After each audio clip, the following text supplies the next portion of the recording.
It was just another ordinary morning at Lincoln High School, the kind of day where the halls buzzed with the chatter of teenagers moving between classes, lockers slamming shut, and the faint echo of footsteps on polished linoleum floors blending into a chaotic symphony of adolescent life. Students filled the corridors, some laughing with friends, others lost in their phones or racing to avoid tardy bells. But for Maya, a 16-year-old girl who navigated the world from the seat of her wheelchair, this day felt heavier, fraught with an underlying tension she couldn't quite shake. The school was a familiar place, but it was also a battlefield, one where the normal struggles of high school were intensified by her physical difference and the way others perceived it. Maya had learned early on that kindness was scarce, that most students either ignored her or treated her like an invisible fixture, an object to pity or worse, a target for cruelty. And so, as she rolled down the crowded hallway towards her locker, the weight of past encounters pressed on her mind, a dull ache that never quite left her chest. The usual gang of bullies, a group of 4 boys known for their loud voices, mocking laughter and relentless torment, spotted her almost immediately. They had been watching her for days now, picking at her resilience like vultures circling prey, fueled not by any real grievance, but by boredom and a thirst for power that only cruelty could satisfy. Their leader, a tall boy with a sneer permanently etched on his face, exchanged glances with his cronies, and without hesitation, they surged forward, blocking Maya's path with an arrogance born of entitlement. Their laughter echoed off the walls as one shoved the wheel of her chair hard, a sudden, vicious motion that tipped her sideways before she could brace herself.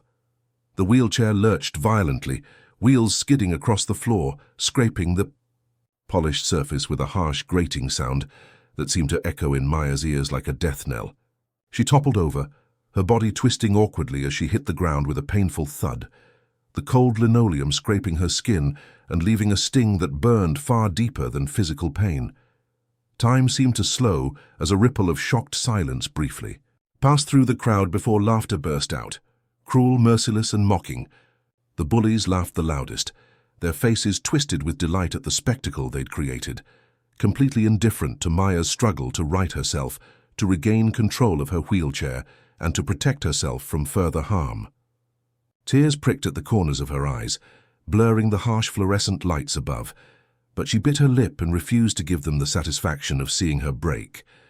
Her voice cracked as she pleaded for them to stop, a fragile sound, barely audible over the cacophony of jeers, but her words fell on deaf ears. Instead, the bullies shouted insults and threats, their sneers filling the hallway with a poison that spread to those who watched silently. No one stepped forward to help.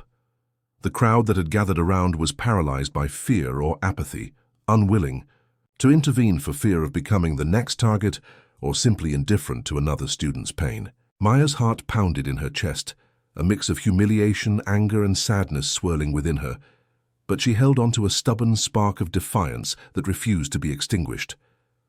Across the hallway, standing against the lockers and observing everything with sharp, unwavering eyes, was Tiana, a black girl with a fierce reputation and an unshakable spirit.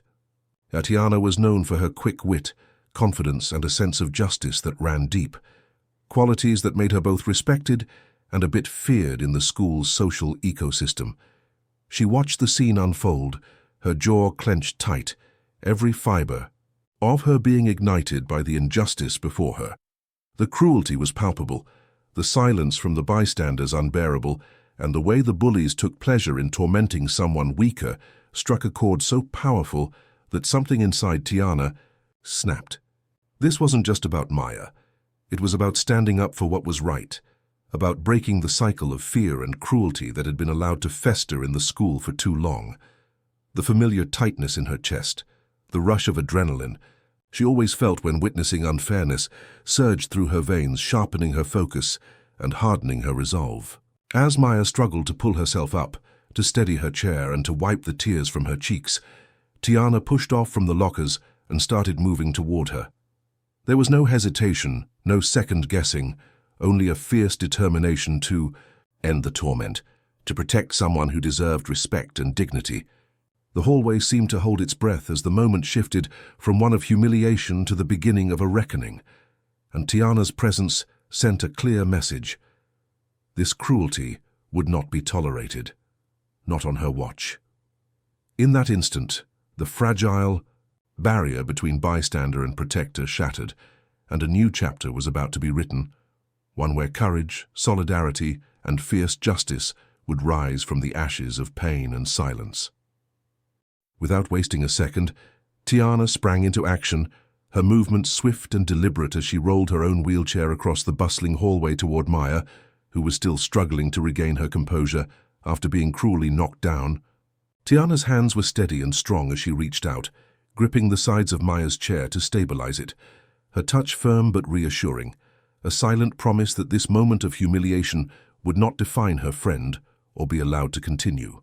Unchallenged, and as Tiana's gaze met Maya's calm but fierce, she asked with a voice layered in concern and unyielding strength, "Are you okay?" Maya nodded, the mixture of gratitude and lingering shock evident in her eyes, though the tremor in her hands and the tightness of her jaw betrayed the emotional turmoil beneath her brave exterior. And while she gathered herself, Tiana's eyes swept the hallway with piercing intensity, locking onto the group of bullies whose laughter still reverberated off the lockers, their arrogance now teetering precariously on the edge of reckoning. Tiana was no ordinary bystander. She was a force, a storm gathering in human form, and the fire in her chest burned hotter with each second she witnessed their cruelty. The hallway, once filled with idle chatter and students milling about, now seemed charged with an electric tension, as word spread swiftly among Tiana's circle of friends. A close-knit group known not only for their loyalty, but also for their unshakable sense of justice. And within minutes they converged quietly but purposefully around her, their presence a solid wall of support and resolve. Whispers of what had happened to Maya traveled like wildfire, and those who might have remained indifferent were now faced with the undeniable truth of bullying's harsh reality, their usual hesitations overcome by a shared determination to stand up for what was right. Tiana's heart pounded, a rhythmic thunder inside her chest, echoing the storm of emotions swirling beneath her composed exterior. This moment was no longer simply about Maya. It was about sending a clear message to every bully who believed they could intimidate, humiliate, and silence others with impunity, and it was about reclaiming the dignity stolen from the vulnerable by sheer cruelty.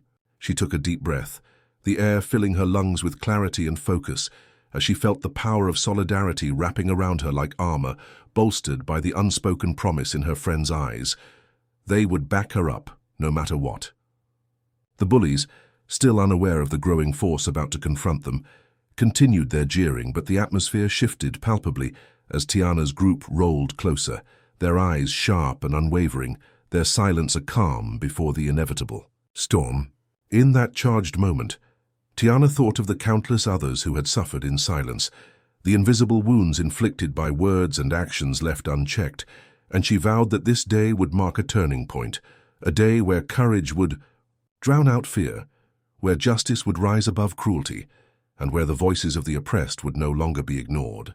Every heartbeat was a drumbeat of revolution, every breath a call to action, and as the group prepared to step forward, the corridor felt transformed, no longer just a passageway between classes, but a battleground for respect, honor, and the unbreakable power of standing up together against hatred and injustice. From that day forward, the atmosphere within the hallways of Lincoln High School underwent a transformation so profound it was impossible to ignore. The once oppressive, tense environment that had allowed cruelty and fear to fester began to shift towards something far more hopeful and resilient, as the memory of the fierce confrontation, sparked by a single act of courage from Tiana and fueled by the unwavering support of her friends, reverberated through the school's very walls and into the hearts of its students, creating ripples of change that spread quietly but steadily among classrooms, lunch tables, and locker-lined corridors. The bullies, who had once strutted with arrogant impunity, learned in no uncertain terms that their reign of terror had unmistakable limits, that beneath their bluster lay vulnerability, exposed by the strength of unity and courage, and that the chains they had tried to bind their peers with were fragile when faced with the collective power of those willing to stand up for justice. No longer could they rely on fear as their weapon.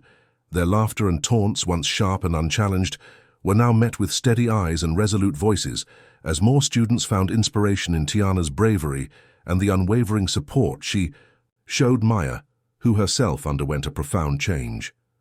The once hesitant girl who had been knocked from her wheelchair was now a beacon of resilience, her confidence gradually restored as she smiled more freely, buoyed by the knowledge that she was not alone, and that she belonged to a community that refused to let her be diminished or defined by the cruelty she had endured. Tiana's role as a symbol of hope and courage grew organically, a reminder throughout the school that sometimes it takes just one person to shatter the silence, to raise their voice when others falter, and in doing so, to rewrite the narrative. For everyone, proving that change begins not with grand gestures, but with simple acts of standing up and speaking out. The corridors that had once echoed with jeers and whispered fears now hummed with the quiet strength of solidarity, a living testament to the power of empathy and courage. And as for the bullies, the lesson they learned that day etched itself deeply into their consciousness. They never forgot the fierce justice they faced, the unyielding force of a black girl's defiance, the unbreakable bond of friendship and community that stood behind her, and the way their cruelty was met, not with silence or submission, but with a powerful reclaiming of dignity and respect that forever altered the balance of power within those school walls. Their arrogance was replaced by an uneasy awareness, their cruel antics tempered by the realization that strength was not measured in fear or domination, but in the courage to protect, to uplift, and to fight for what is right. The story of that day became a quiet legend among students and teachers alike, a source of inspiration that reminded everyone who walked those halls that revenge was never about perpetuating cruelty, but about restoring what had been stolen, the fundamental human rights to dignity, respect, and the freedom to be safe and valued. And as the years passed, the legacy of that moment endured, woven into the very fabric of Lincoln High, a powerful reminder that even in the face of injustice, hope and courage can light the way toward a better, kinder future. 30 minutes had passed since the cruel moment when Maya was knocked over in her wheelchair, and the hallway at Lincoln High still buzzed with the usual noise of passing students. But beneath that surface hum, a storm was quietly gathering. The bullies, oblivious or perhaps arrogantly confident, remained in the same spot, joking loudly among themselves, their voices brash and filled with an arrogant bravado that echoed off the lockers as they relived the incident with twisted pride, certain that their domination was secure, that they had sent a clear message about who ruled these halls and who was beneath them, while Maya sat quietly nearby, gathering herself, and Tiana's group approached steadily but deliberately, their faces set with an unshakable resolve that radiated strength, unity, and the promise of retribution, not born from vengeance, but from justice and the refusal to allow cruelty to go unanswered.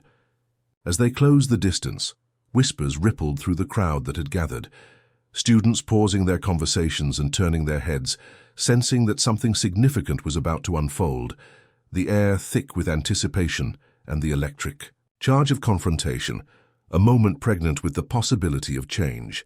Tiana, propelled by the fierce fire of righteousness burning inside her, took the first step forward, her wheelchair rolling with steady determination, the confident set of her jaw and the sharp focus in her eyes demanding attention as her voice rang out loud and clear, cutting through the chatter like a blade. "You think it's funny to knock a girl in a wheelchair over? You think you're untouchable?" The hallway fell instantly silent, the bullies freezing in place, their smirks faltering, the confidence that had so easily carried them now cracking under the weight of Tiana's words. All eyes turned to her, the crowd holding its breath as she continued, not with anger, but with piercing clarity and unflinching truth, exposing the cowardice and cruelty masked behind their loudmouth bravado. "Strength," she said, her voice steady, "is not about picking on those who can't fight back. It's about standing up for what's right, even when it's hard. You think you're strong? You're just scared boys hiding behind their laughter and empty threats." Her words landed like thunder, each syllable shaking the foundation of their false power, and the hall seemed to contract with the weight of truth laid bare. The bullies shifted uneasily, their bravado dissolving as whispers of disbelief and admiration rippled through the crowd. Some students nodded, others looked away, and a few even dared to step closer, emboldened by Tiana's courage. The tension was palpable. It wasn't just a showdown anymore, it was a reckoning. A moment of collective awakening, where silence had been shattered and the rules of the schoolyard rewritten.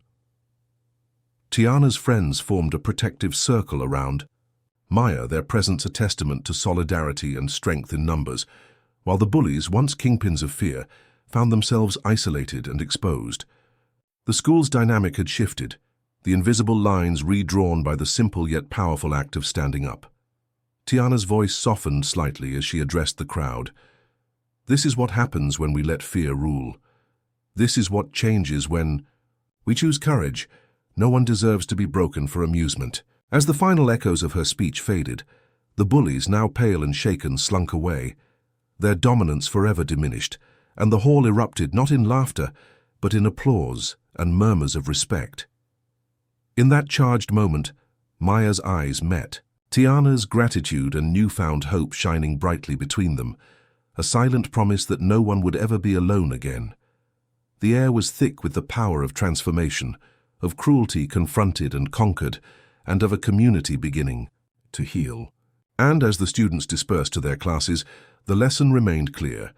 True strength was not in cruelty but in courage, and no bully's shadow could dim the light of justice when it was carried by those brave enough to stand tall.